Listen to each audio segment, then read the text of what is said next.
Assalamualaikum warahmatullahi wabarakatuh. Perkenalkan, nama saya Muhammad Fauzan Bagas Saputra. Saya bersama dua rekan saya, yaitu Muhammad Mansur dan Ronaldo Kristio. Kami akan menjelaskan tentang materi manajemen pemasaran, yaitu menganalisis pasar bisnis. Yang pertama, ada pembelian organisasi. Apa sih pembelian organisasi itu? Pembelian organisasi merupakan proses pengambilan keputusan suatu organisasi, informal maupun formal, untuk menetapkan apakah mereka perlu membeli suatu produk dan jasa dengan mengidentifikasi serta memilih merek dan pemasok yang ada. Maksudnya, di sini terjadi pengambilan keputusan suatu organisasi untuk membeli suatu produk, apakah produk tersebut bisa memenuhi kebutuhan mereka ataupun bisa mengatasi suatu permasalahan yang ada di organisasi tersebut. Pasar bisnis atau bisnis market terdiri dari semua organisasi yang mendapatkan barang dan jasa yang digunakan untuk memproduksi produk atau jasa lain yang kemudian dijual atau dipasok ke organisasi lain. Industri yang termasuk di dalam pasar bisnis adalah pertanian, perhutanan, lalu perikanan. Kemudian pertambangan, manufaktur, konstruksi, transportasi, dan lain-lain itu juga termasuk industri utama di dalam pasar bisnis. Selanjutnya ada beberapa karakteristik dari pasar bisnis. Yang pertama ada permintaan yang berfluktuasi. Permintaan berfluktuasi di sini merupakan permintaan barang dan jasa bisnis yang cenderung lebih tidak stabil dibandingkan permintaan barang dan jasa konsumen. Peningkatan persentase sebesar nilai tertentu dalam permintaan konsumen dapat menyebabkan peningkatan persentase yang jauh lebih besar untuk pabrik dan peralatan yang diperlukan untuk memproduksi tambahan outputnya. Yang kedua ada permintaan turunan. Permintaan turunan merupakan permintaan untuk barang bisnis. Pada dasarnya diturunkan dari permintaan barang konsumen. Untuk alasan ini, pemasar bisnis harus mengamati secara teliti dari pola pembelian konsumen akhir. Yang ketiga, permintaan inelastis. Total permintaan ini berbagai barang dan jasa bisnis bersifat inelastis, artinya tidak banyak dipengaruhi oleh perubahan harga. Contohnya, pembuat sepatu tidak akan membeli kulit lebih banyak lagi jika harga kulit turun, dan juga tidak akan membeli kulit lebih sedikit jika harga naik. Yang keempat, ada pembelian profesional. Barang-barang bisnis sering dibeli oleh agen pembelian yang sudah terlatih, yang harus mengikuti kebijakan dan syarat pembelian organisasi mereka. Yang kelima, pengaruh pembelian berganda.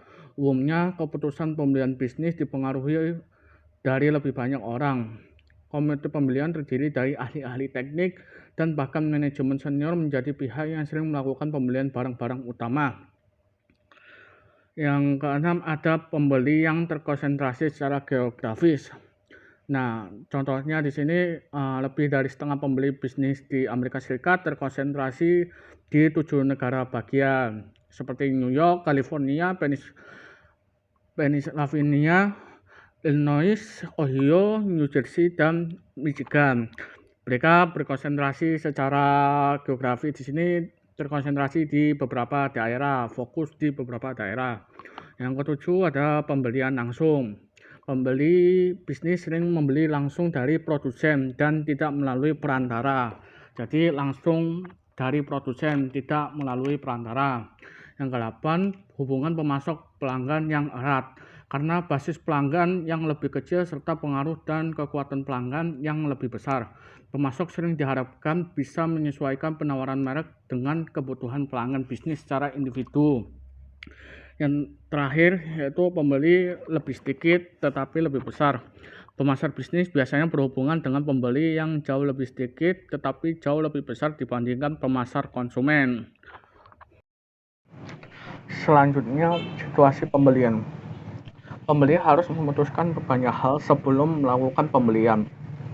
Berikut ada contoh dari situasi pembelian. Yang pertama, pembelian kembali langsung. Dalam pembelian kembali langsung, departemen pembelian memesan kembali persediaan seperti persediaan kantor ataupun bahan kimia secara rutin dan memilih pemasok dari daftar yang telah disetujui. Pemasok berusaha mempertahankan kualitas produk dan jasa mereka dan sering menawarkan sistem pemesanan kembali otomatis untuk menghemat waktu. Pemasok luar berupaya menawarkan sesuatu yang baru atau mengeksploitasi ketidakpuasan dengan pemasok saat ini. Tujuan pemasok luar adalah mendapatkan pesanan kecil dan selanjutnya memperbesar pangsa pembelian mereka seiring berjalannya waktu. Yang kedua, pembelian kembali modifikasi. Pembeli ingin memodifikasi spesifikasi produk dan lain-lain. Pembelian kembali modifikasi biasanya melibatkan peserta tambahan dari kedua belah pihak. Pemasok dalam menjadi gugup dan ingin melindungi reputasi atau akunnya. Pemasok luar melihat peluang tersebut untuk mengajukan penawaran yang lebih baik guna mendapatkan kesempatan bisnis tersebut. Lalu tugas baru. Pembeli membeli produk atau jasa untuk pertama kalinya, seperti membeli bangunan kantor, sistem keamanan baru, dan lain-lain. Semakin besar biaya atau risikonya, semakin besar pula jumlah peserta dan semakin besar pengumpulan informasi mereka. Oleh karena itu, semakin lama waktu yang diperlukan untuk mengambil keputusan. Pembeli bisnis mengambil keputusan paling sedikit dalam situasi pembelian kembali langsung dan pembelian paling banyak dalam situasi tugas baru. Seiring berjalannya waktu, situasi pembelian baru akan menjadi pembelian kembali langsung dan perilaku pembelian rutin. Yang terakhir, ada pembelian dan penjualan sistem. Banyak pembeli bisnis lebih suka membeli suatu solusi dari suatu masalah dari satu penjual. Disebut pembelian sistem. Praktik ini awalnya dimulai dari pembelian senjata dan sistem komunikasi.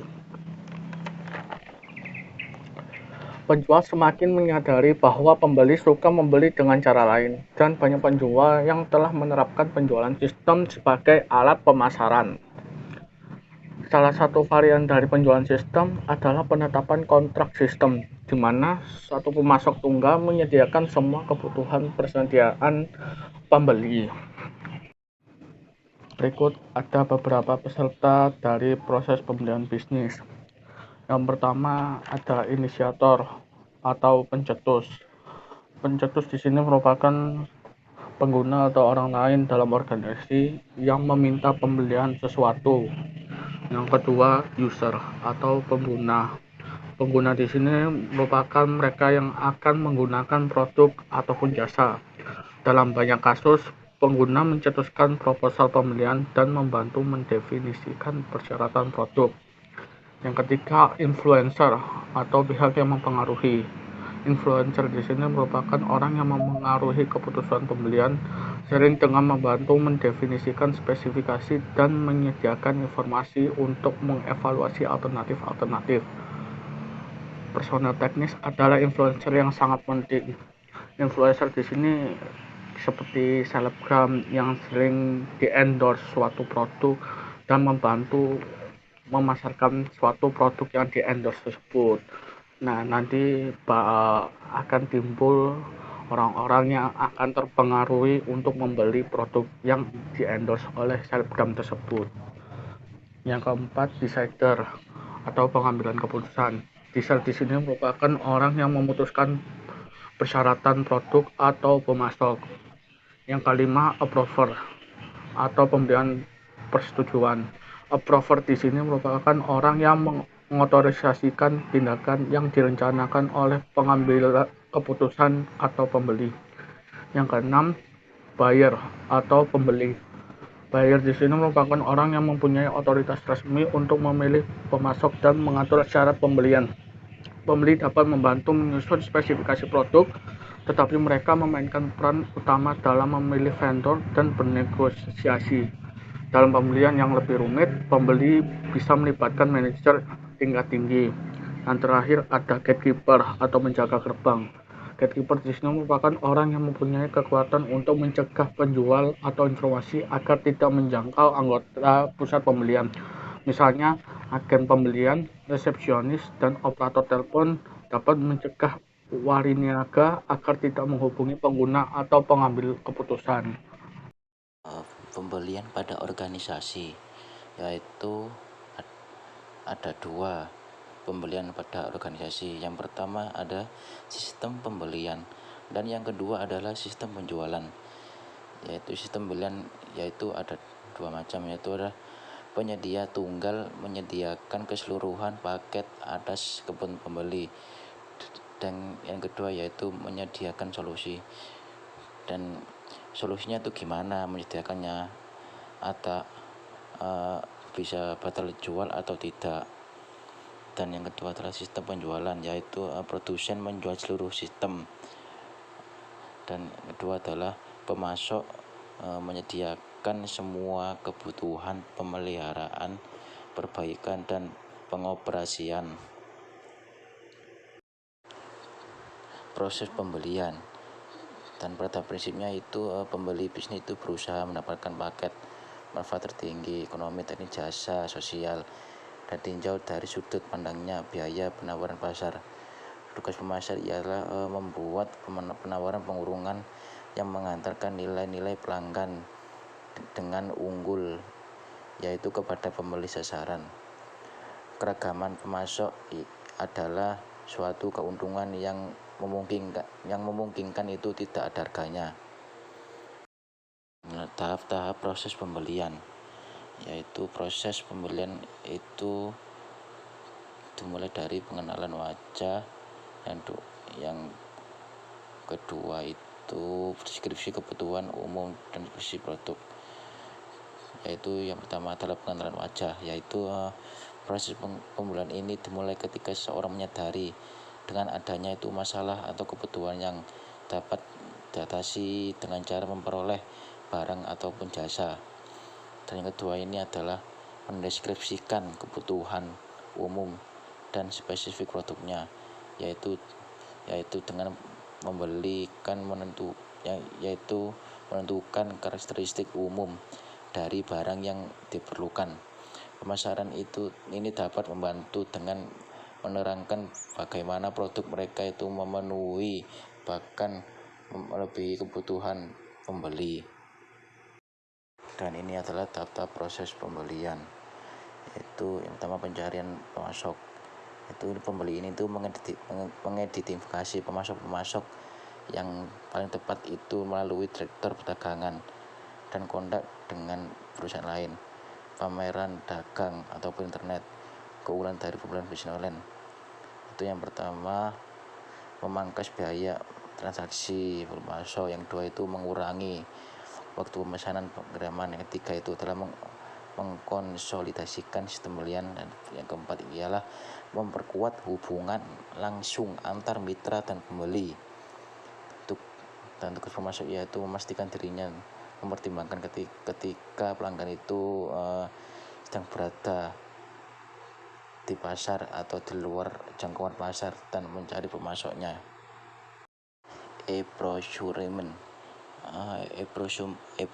ini yaitu proses pengadaan barang atau jasa. Ini pemerintah yang pelaksanaannya dilakukan secara elektronik dan berbasis web atau internet dengan memanfaatkan fasilitas teknologi komunikasi dan informasi yang meliputi pelelangan umum secara elektronik yang dijalankan itu oleh pusat layanan pengadaan secara elektronik. Dan ini adalah trik-trik e-procurement, yaitu yang pertama membangun link intranet ke pemasok utama, yang kedua yaitu membentuk aliansi bisnis, dan yang ketiga yaitu mendirikan situs pembelian perusahaan. Dan ini adalah tahap-tahap proses pembelian. Itu yang pertama itu pengumpulan proposal, kedua adalah pemilihan pemasok, yaitu proposal ialah itu pembeli itu mengundang pemasok untuk menyerahkan proposalnya dan melakukan presentasi resmi. Dan yang kedua adalah pembelian pemasok. Itu sebelum membeli pemasok itu pembelian akan menyebutkan atribut-atribut pemasoknya yang diinginkannya. dan menunjukkan mana yang menjadi prioritas mengatasi tekanan harga. Dan peningkatan produktivitas itu membantu meringankan tekanan harga. Beberapa perusahaan itu menangani pembeli berinteraksi harga dengan memberi harga yang lebih rendah. Cuma pemasok, yaitu sebagai bagian proses seleksi pembeli, perusahaan pembelian harus menunjukkan berapa banyak pemasok yang digunakan.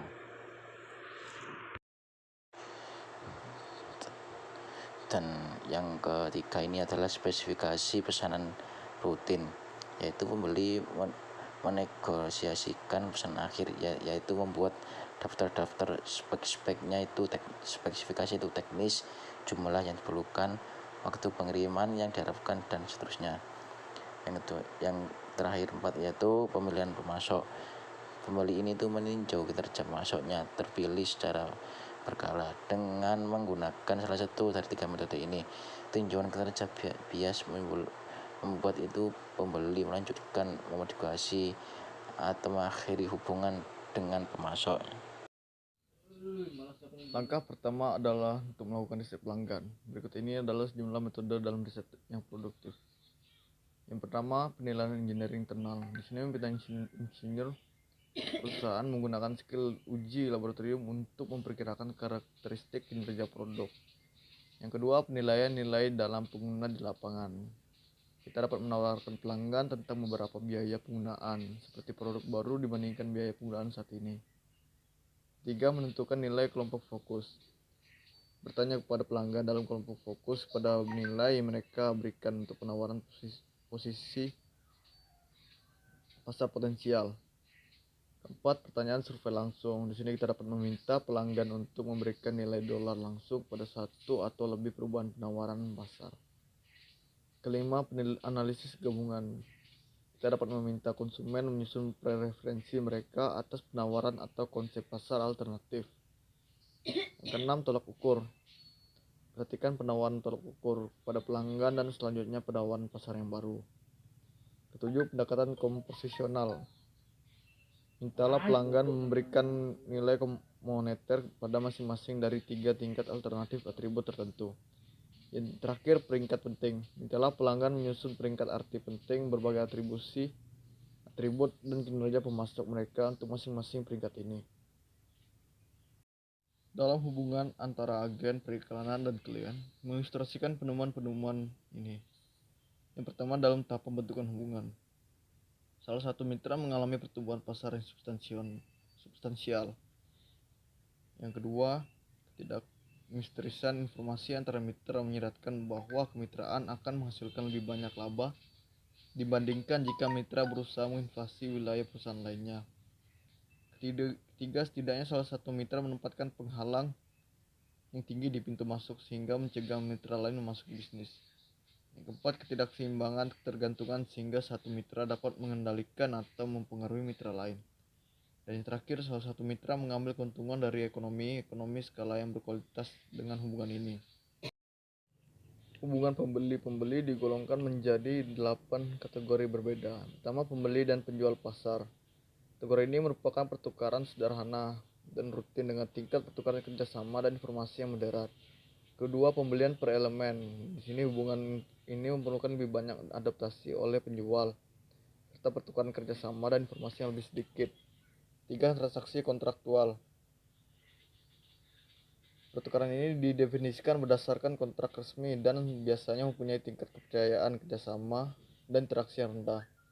Keempat, pasokan pelanggan. Dalam situasi pasokan umum tradisional, pesaing dan bukan kerjasama merupakan bentuk tata kelola yang dominan.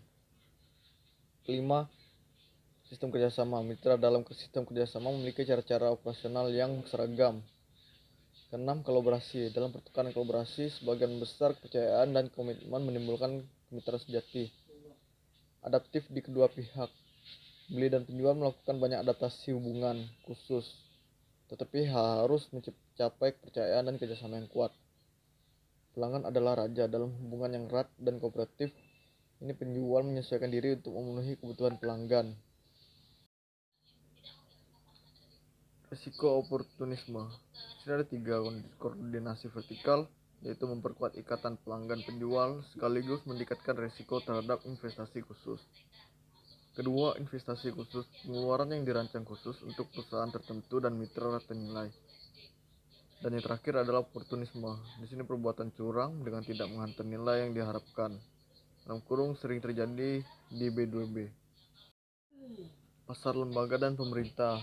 Di sini pasar intuisi terdiri dari sekolah, rumah sakit, rumah perawatan, penjara, dan lembaga lain yang menyediakan barang dan jasa kepada orang-orang yang mereka urus. Pasar lembaga dan pemerintah. Di sini terdapat beberapa poin dari pasar lembaga. Yang pertama, anggaran yang rendah dan pelanggan yang kaptif. Kedua, cenderung diharuskan banyak pekerjaan administratif serta lebih menyukai penawaran terbuka. Ketiga, penyesuaian penawaran dengan kebutuhan dan prosedur khusus. Keempat, negara memperhatikan favoritisme kepada perusahaan nasional. Yang terakhir, birokrasi, regulasi, penundaan pengambilan keputusan, pergantian personal pengadaan. Assalamualaikum. Om Swastiastu, Namo Buddhaya, salam kebajikan. Selamat siang.